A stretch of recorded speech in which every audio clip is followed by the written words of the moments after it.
presentar el trabajo de cierre. Ujú. Listo.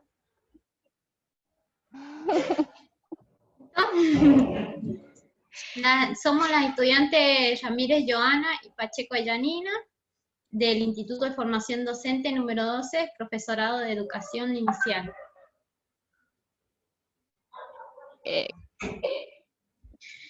Vamos a hablar sobre el capítulo 2, el currículum prescripto, ingresa al jardín de infantes, el diagnóstico como herramienta clave para su traducción o contextualización, por las autoras Candía María René y Callegari Griselda.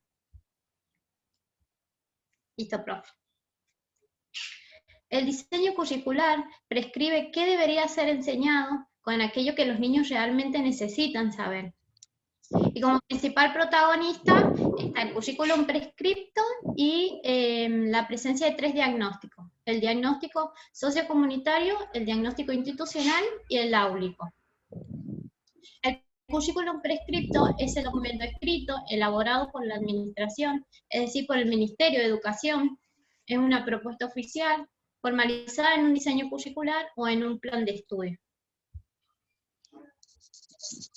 La educación en el nivel inicial vivió una situación diferente. Al no ser obligatoria, no se contó con un documento oficial que prescribiera qué es lo que se debería de enseñar.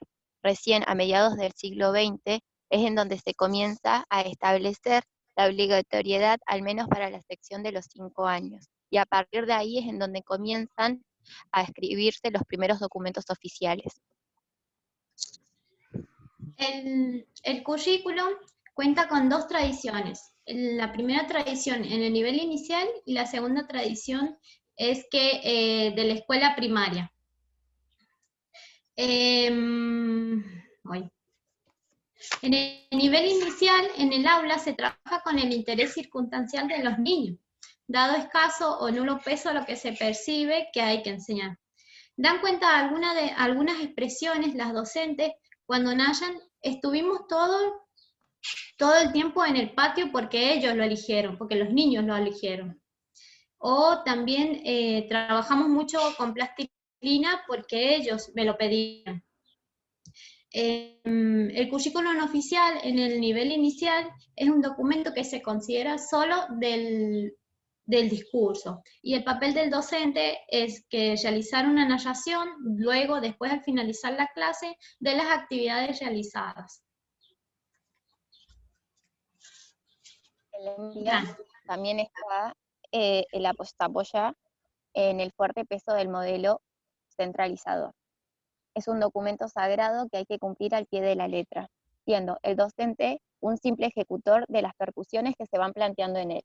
Este documento, como lo están mencionando las autoras, se lo llama sagrado porque se le es dado desde el nivel central.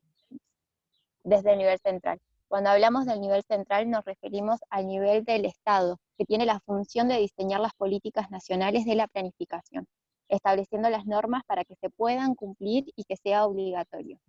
El currículum prescripto u oficial se divide en 3 niveles de toma de decisiones.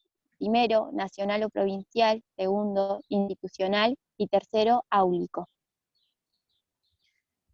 Bueno, como decía mi compañera, los 3 niveles se dividen en 3 niveles. El primero es el nivel nacional, que es el que prescribe qué se debe enseñar a todos los niños del país. En cada provincia o estado se elabora un diseño curricular jurisdiccional, y en el nivel institucional ubicamos el proyecto curricular institucional, que en este es el que configura el conjunto de decisiones pedagógicas que cada institución se lleva a cabo. Depende del contexto y donde la escuela está incierta. El otro, profe. Profe, el otro.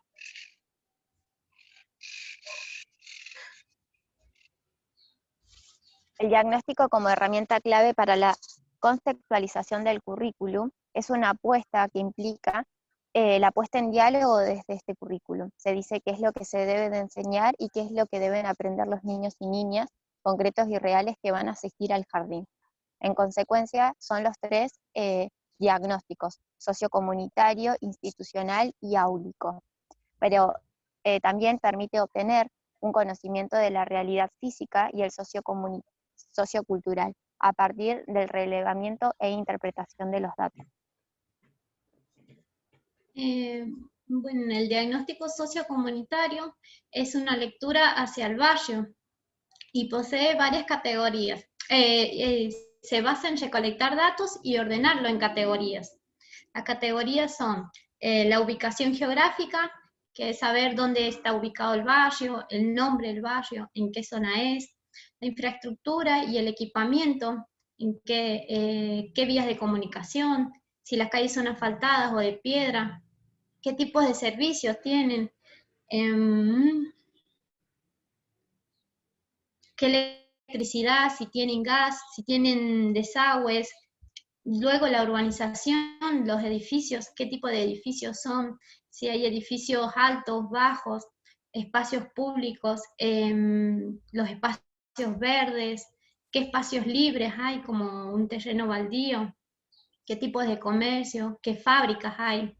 En la población es qué cantidad de habitantes hay, cómo es la población, también qué características tiene, cómo es la diversidad cultural. La economía es la fuente de trabajo, si hay mucho desempleo o mucho empleo, los problemas que tiene la comunidad como el alcoholismo, la drogadicción, la prostitución, la violencia familiar. Luego en las instituciones, ¿qué instituciones hay? Si hay clubes sociales y de deporte, si hay alguna cooperativa, si hay partidos políticos, qué centros de cultos hay, etcétera. También el último es el aspecto sociocultural de la comunidad, qué tipo de tradiciones, de ritos, de costumbres tienen. El diagnóstico del socio comunitario es lo que permite diseñar y realizar proyectos institucionales que van involucrando a la comunidad. También un aporte de información para conocer el contexto en el cual va a estar incluido este jardín, y permite conocer lo que el barrio ofrece para convertirlo en conocimiento y en estudio.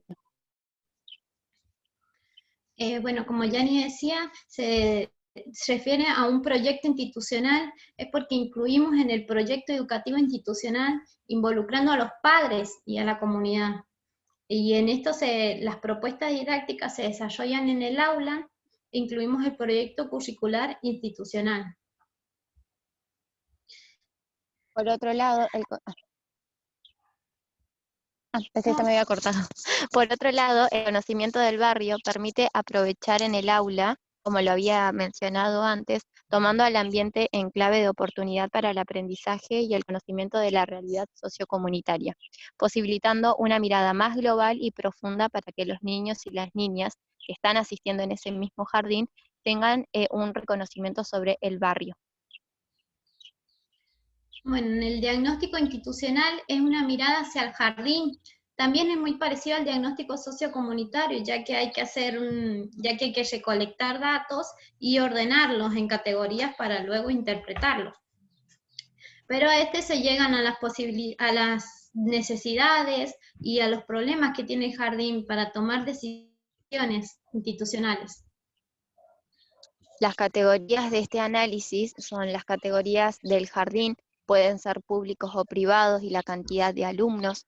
La organización escolar tiene que ver con la composición del equipo directivo, con la cantidad de docentes y auxiliares. El edificio, estado y condiciones tiene que ver con los espacios abiertos, libres, las posibilidades de expansión, si es un patio cerrado, si hay galerías, etc. El equipamiento es el estado de conservación y de incorporación, adaptación y las tecnologías. Los grupos familiares tiene que ver con las constelaciones, las uniones ensambladas o monoparentales, etc. Y el perfil institucional, los valores de la institución, los clubes de madres, las asociaciones cooperadoras. No, por último, explicamos el diagnóstico áulico, que también se basa en una mirada hacia el jardín y incluye la descripción y el análisis de dos aspectos, del espacio y el del ambiente en la sala, y por otro lado, el del grupo de niños. Y este permite tomar decisiones adecuadas a las necesidades y a las características del grupo, para armar el espacio y el ambiente para la enseñanza. El diagnóstico áulico posibilita tener un conocimiento profundo del grupo de los niños o de cada uno en particular, para saber qué tipo de características, qué saberes tienen, qué experiencias previas. También permite tomar decisiones respecto a la selección de contenidos, la organización del espacio y del ambiente, y aportan información para diseñar un plan anual de selección y de propuestas didácticas adecuadas para la necesidad de cada aprendizaje de los niños. Las categorías de análisis tienen que ver con el respeto del espacio físico, la dimensión en la sala, la ventilación, si hay calefacción, el acceso a los baños y a los espacios abiertos. El respecto del ambiente de la sala tiene que ver con los materiales, si hay una organización, si hay cantidad y distribución, la estética de la sala, la decoración, la banda numérica, los gráficos, las carteleras, el grupo de niños, la cantidad total, la cantidad de niños de sexo, el lenguaje, la cantidad y la calidad del vocabulario que haya en la sala, el contenido del lenguaje, con quienes hablan más y con quien suelen hablar menos. También tiene que ver con las normas incorporadas o a incorporar, y la motricidad fina, gruesa, las coordinaciones, aislamiento también puede haber por la angustia, la timidez, la vergüenza. Y también tiene que estar el respeto de la historia de cada niño, el contexto sociocultural de pertenencia, como había mencionado antes, la constelación familiar, las trayectorias escolares, y el respecto del juego. Y el juego se basa en roles, en juegos tradicionales, en juegos de imitación, y el juego también tiene un lenguaje que puede ser verbal, corporal, gestual, y que también están los juegos de roles o campo. La próxima, profe. Ahora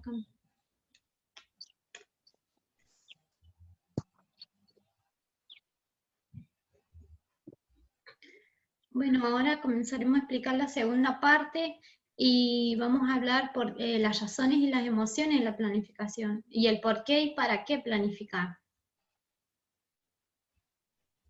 A lo largo del tiempo, la planificación ha pasado por diferentes formatos y ha sufrido transformaciones como consecuencia de las diferentes progresiones de estos currículos vigentes, en cada época y en cada momento histórico, ligando a ellos las relaciones y las priorizaciones entre el aprendizaje y en el conocimiento. Cuando el jardín de infantes materializa el inicio al derecho de la social y a la educación y al conocimiento. Y el conocimiento es considerado fundamental desde diversas perspectivas, desde una dimensión sociopolítica para contribuir a la formación de un sujeto crítico, y desde una dimensión cultural para ampliar el horizonte cultural de los alumnos. Y si no hay planificación previa, este derecho a la educación y con ella al conocimiento no queda interpelado. La planificación es necesaria y no resulta una tarea esencial de los docentes. Pensemos que la enseñanza es la tarea fundamental de los docentes y sostenemos que requiere de reflexión y análisis sobre la práctica, antes, durante y después de que se va a llevar a cabo. Sí. También la planificación nos permite vincular la teoría y la práctica, y sirve como instrumento para anticipar, para organizar, decidir y evaluar un plan de acción. Y cuando digo un plan de acción, me refiero a un plan que debe tener un objetivo claro. Este plan es para cumplir una meta y un objetivo planeado, y se lleva a cabo mediante información previa, logrando un cierto proyecto. La planificación es un momento cargado de emoción, compromiso, responsabilidad y proceso de pensamiento. Como Yanni dice que es un momento de emoción porque al realizar la planificación se debe inventar, de imaginarse la escena y el vínculo con los niños. Y de compromiso porque con la tarea de enseñar se supone asumir una posición de político pedagógico y de responsabilidad porque poner en diálogo el currículum prescripto a las necesidades de aprendizaje de los niños o de las niñas. La escritura, como estamos diciendo, de la planificación, facilita el proceso de reflexión y posibilita la comunicación del plan de acción, de actuar a modo de ayuda a memoria. Bueno, ahora diré los valores de la planificación. Sirve como plan de acción, ya que ayuda a organizar y a decidir qué es lo que se le va a enseñar a los niños, es decir, en las situaciones de enseñanza. También como dispositivo potente porque ofrece un marco para ampliar lo que ya existe, lo que se conoce y lo que se va a enseñar en el orden del futuro. También como organizador de la acción didáctica en el aula y sirve para ayuda sobre lo que se quiere hacer. Como instrumento, pues sintetiza una lección de valor político y pedagógico en el que seleccionan contenidos de las propuestas de enseñanza. También como un proceso porque permite organizar el pensamiento y con ello lo posibilita otorgar un grado a las prácticas de enseñanza. Como ayuda a memoria porque facilita los procesos de reflexión y posibilita hacer comunicable el plan de acción. Y el espacio donde se pone en diálogo el currículum prescripto con las necesidades del aprendizaje de los alumnos, que nos permite imaginar escenarios posibles del orden de lo nuevo. En este contexto, cuando aparece la aparición de este contenido, es un desafío para las docentes porque tienen Ahora que cambie, transitar profe. sí, eso. La otra diapositiva. Ahí. En la planificación en la educación infantil, problema o desafío para los docentes. En este contexto, cuando aparece este contenido, es un desafío para los docentes porque tienen que transitar un recorrido diferente buscando modos de cumplimiento y respetando la especificidad del nivel. La mayoría de los diseños curriculares son elaborados en un enfoque abierto y flexible que se van convirtiendo en posibilidades y en obstáculos a la vez. Diseñar situaciones de enseñanza en que la educación infantil con herramientas que permitan al niño comprender y organizar la realidad.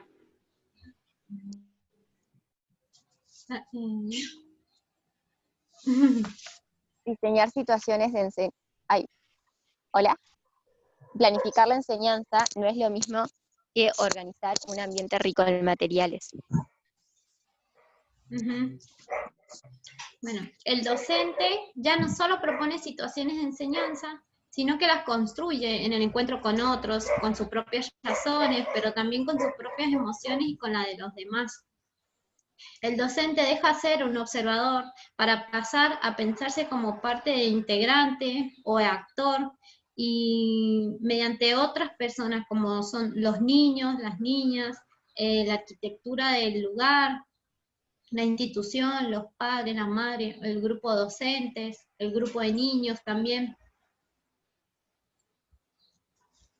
La planificación no se realiza desde el vacío, sino que se va desarrollando en condiciones sociales, emocionales y culturales.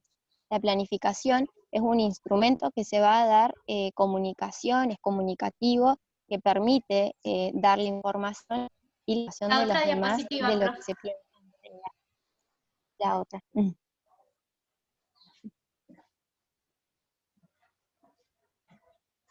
A modo de cierre, la planificación, como venimos hablando, se desarrolla en condiciones sociales, institucionales y culturales, tiene un carácter práctico, es un boceto escrito que orienta la acción didáctica en el aula, da cuenta de una intención y de la posibilidad que suceda lo diseñado. No es una garantía, dando su carácter flexible, tiene un autor principal que es el docente y es un producto institucional de carácter público, siendo el mismo un instrumento comunicativo.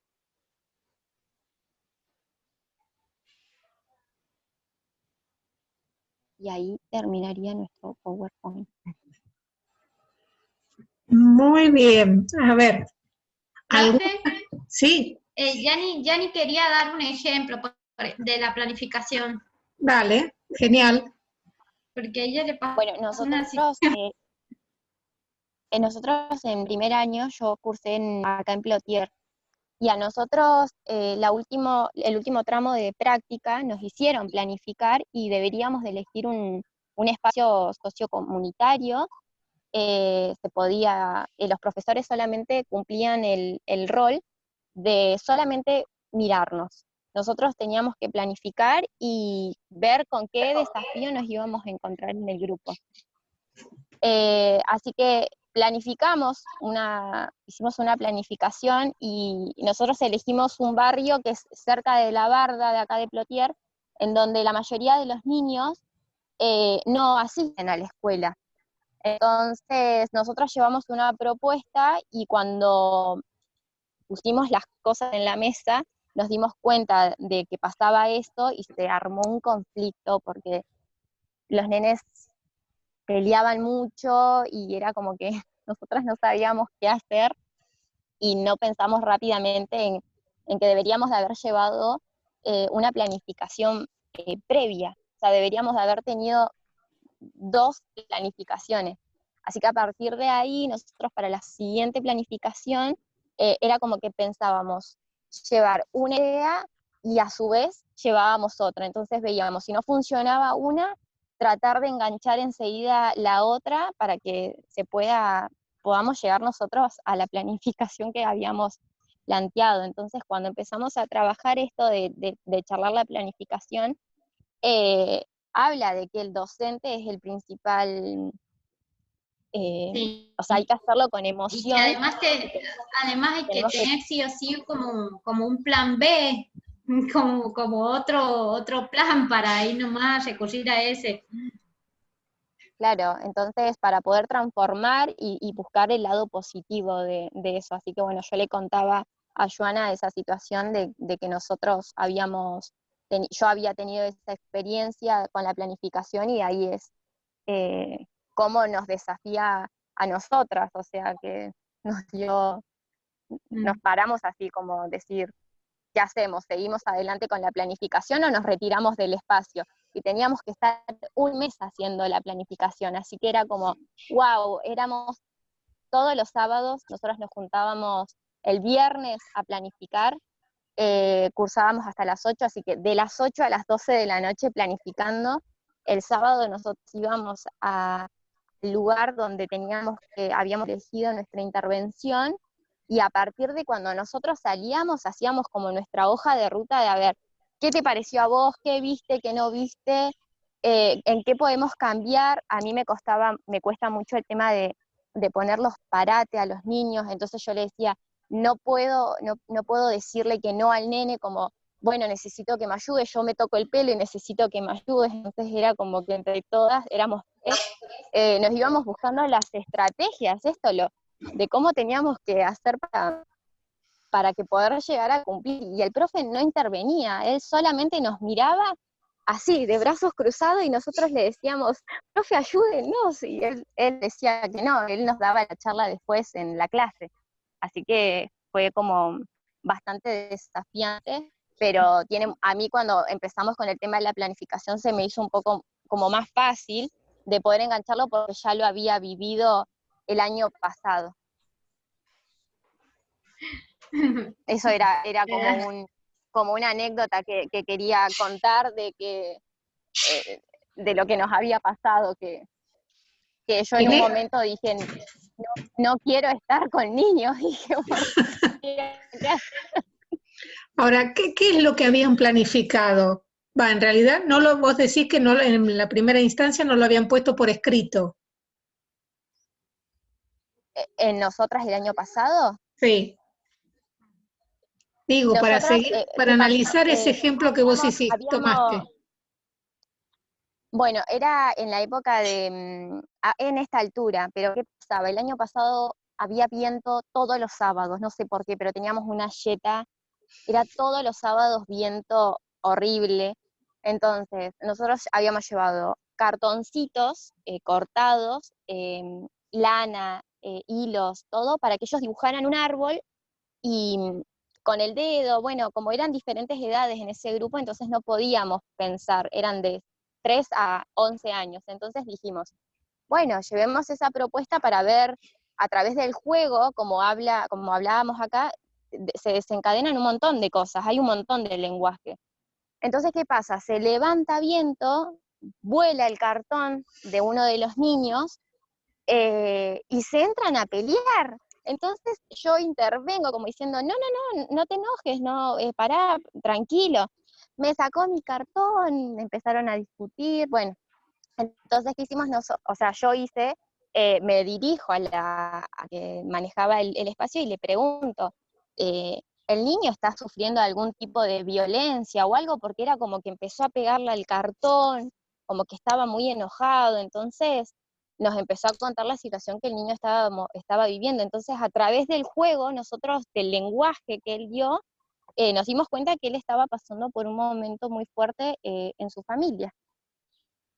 Y ahí entonces nosotros empezamos a preguntar, bueno, a ver cómo viven ellos, si realmente están alimentándose. Entonces como que llevábamos siempre una propuesta y a la hora de terminar llevábamos algo para merendar.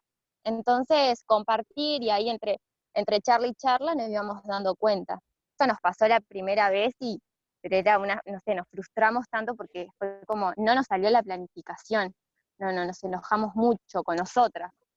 Y después, bueno, le fuimos buscando la vuelta y bueno, nos empezó a salir y después, nada, los nenes se recopaban en los juegos, pero bueno, pasaba esto, que a través del juego nos dábamos cuenta de eso, de mucha ira, de mucho enojo, entonces había que ahí estar como, no se te podía escapar una idea porque nada, se largaban a pelear, era esa la realidad que estaba pasando en ese momento.